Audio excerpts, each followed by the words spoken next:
chamar, claro, os nossos comentaristas e antes destacar essa notícia, porque começa amanhã o julgamento de Jair Bolsonaro e 7 aliados sobre a suposta tentativa de golpe de Estado. Interlocutores do ex-presidente acreditam que o judiciário vai tornar o líder liberal réu de forma unânime. Além disso, os conservadores também lamentam que o julgamento vai ser transmitido pela TV Justiça e que possa gerar os chamados cortes para as redes sociais, fortalecendo principalmente as narrativas da base governista. Para rebater as acusações, parlamentares da oposição devem fazer cortes semelhantes, contestando os trechos das falas dos magistrados e compartilhando nas redes. Segundo informações publicadas pelo portal UOL, o PGR, Procurador-Geral da República, Paulo Gonet, contraria a expectativa dos aliados de Jair Bolsonaro e trata o resultado desse julgamento como imprevisível, em razão da complexidade do caso. Bem, chamar os nossos comentaristas, o Roberto Mota já está conectado a postos. Mota, seja bem-vindo, ótima noite a você. Várias informações, leituras, projeções, palpites em relação a esse julgamento que começa amanhã, e é sempre bom a gente reiterar, né? A partir do entendimento desse julgamento, ninguém vai receber uma pena, porque é um julgamento que trata da admissibilidade da denúncia que foi feita por Paulo Gonet.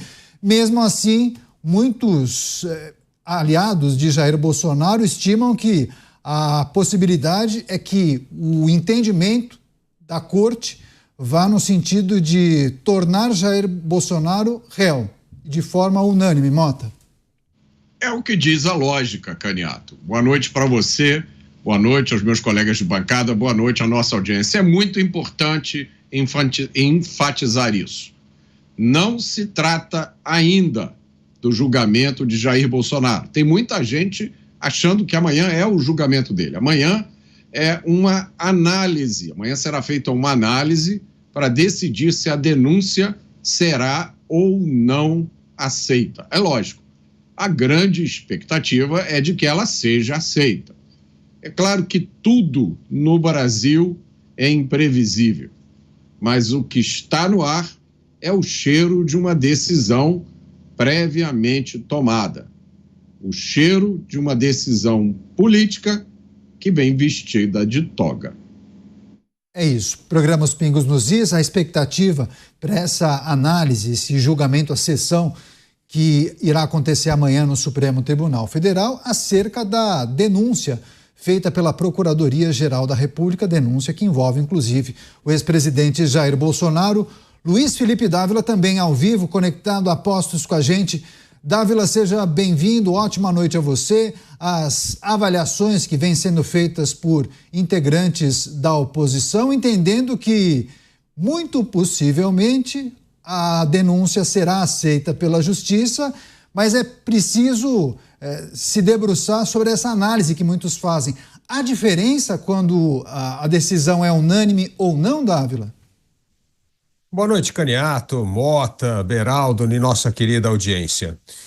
Como você bem disse, Caniato, amanhã é apenas a aceitação da denúncia pela Suprema Corte. E aí sim vai começar o julgamento de Jair Bolsonaro. O ser aceita unanimemente ou não faz a menor diferença. O importante é que vai começar esse processo de julgamento do ex-presidente na Suprema Corte. Infelizmente, e ao contrário das minhas expectativas, como bem lembra o Mota, a Procuradoria-Geral da República não agiu de acordo com decisão absolutamente técnica. Acabou apelando para narrativas para preencher a ausência de determinados fatos e evidências que pudessem robustecer a acusação contra um ex-presidente. Então, quando pegamos vamos dizer assim, a ficha dessa linha do tempo, como foi feita a investigação de 800 páginas na Polícia Federal e os inquéritos que não mostraram muitas provas, a não ser 1 ou 2 documentos. O resto foram 800 páginas de muita narrativa. Eu acreditava que Janot, na Procuradoria-Geral da República, poderia colocar a bola no chão, focar nos fatos e ver se havia ou não substância nas denúncias para abrir o inquérito. houve mais narrativa do que dados e evidências. E chega ao Supremo Tribunal Federal no momento que nós tivemos a semana passada a pobre da cabeleireira condenada a 14 anos por um dos magistrados, mostrando claramente o viés político da corte. Então, tudo isso leva a crer que a corte não fará aquilo que deveria fazer, é usar o julgamento do ex-presidente como algo técnico e aí sim avaliar se o julgamento faz sentido ou não, se ele está bem embasado ou não na acusação, em provas e evidências. Isso poderia inaugurar um novo capítulo na história do Brasil e diminuir a tensão política.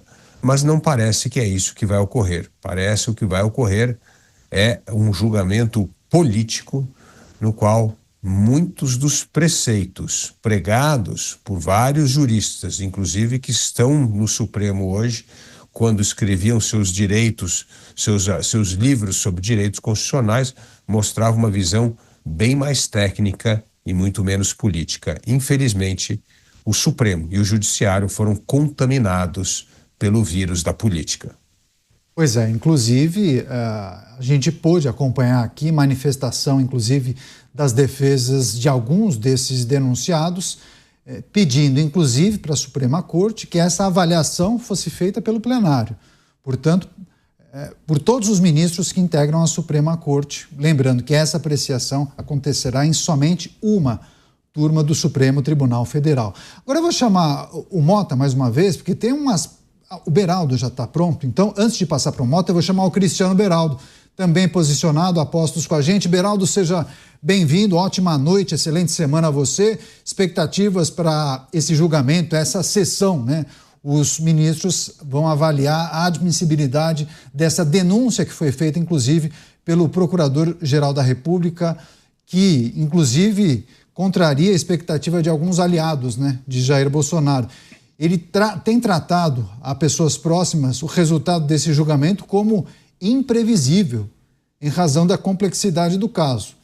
Tem gente que acha que isso, na verdade, é uma fantasia, né? Porque entende que o resultado desse julgamento ou dessa análise já estaria mais ou menos definida. Beraldo.